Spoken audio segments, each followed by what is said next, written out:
今次嘅項目，客人俾嘅自由度好大，只係需要簡潔同埋舒服。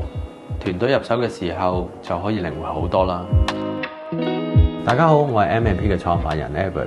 我而家位於中九龍嘅一個屋苑，實用面積大概600尺，原本3房2浴室1廚房嘅單位。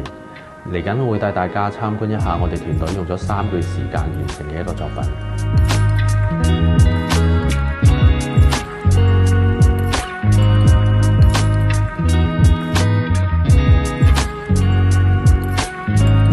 一入玄關嘅位置，我哋將廚房同埋玄關連成同一個區域，用唔同嘅色面將佢分開，修正咗走廊太長同埋廚房活動空間太細嘅問題。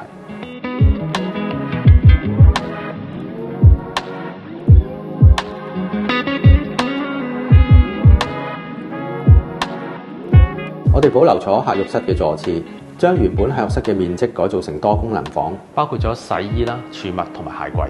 呢一個改變亦都考慮到有乾衣機喺裏邊嘅時候，我哋係需要有抽風嘅問題。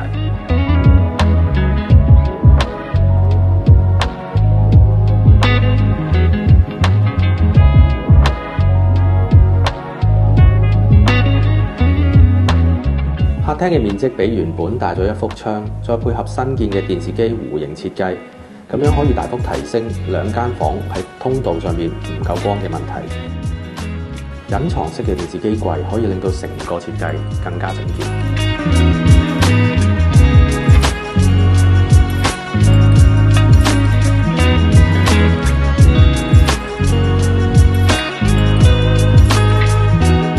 弧形嘅設計俾人一種包裹感，實木嘅線條亦都俾人有一種家嘅感覺。放喺呢幅超過16尺嘅大牆就最適合不過。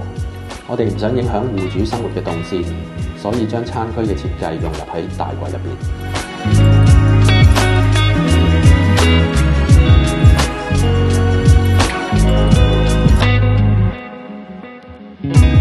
面盤放喺外邊，第一係為咗好客嘅戶主方便喺聚餐嘅時候使用；第二係將多功能房嘅空間放喺客廳嗰度，變成一個共用嘅空間。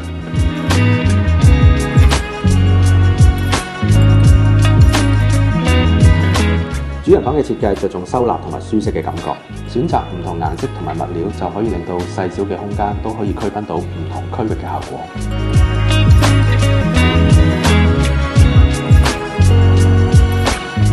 弧形嘅玻璃牆加上半腰櫃嘅設計，增加收納之餘，亦都可以互補光線不足嘅地方。